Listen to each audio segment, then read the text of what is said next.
This is the spot that we call the skinny plot. And that's because back in 2016, I killed a deer here that we had nicknamed Skinny. Haven't killed a bunch of bucks in here that I can think of. I mean, that was a really good deer, but I killed a lot of does here over the years.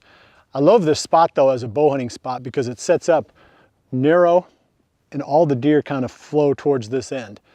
It's only 100 yards long, maybe a little bit longer than that, 125 yards long, and only about 30 yards wide.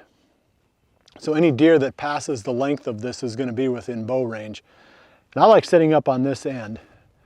The trail kind of goes down and makes a curve and goes back into the bedding areas.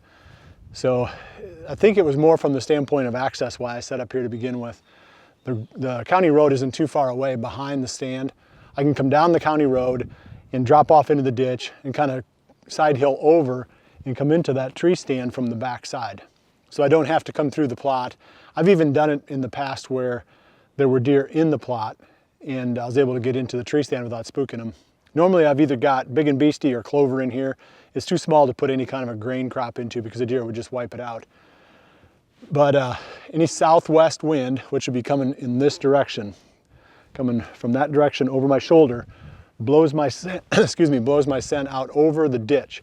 There's a big ditch that runs down to the road, down to the gravel road, and the scent blows out over the top of that ditch. I don't ever get winded by deer on the downwind side. Sometimes if the wind gets kind of fickle and blows straight west or even a little bit northwest, I'll get picked off by deer back in here. But as long as it's a southwest wind, I can get away with murder hunting this. Come in along the gravel road, come in the back door, and you're sitting right in the front row on all the action that comes through this food plot. This is another one of those areas like I was talking about in the past that I've hunted a lot, and it's more what I'd call a staging area food plot. So the deer would come out of the bedding areas with plenty of daylight left, stage here, and then they would move off towards the larger feeding areas where they'd go for the nighttime.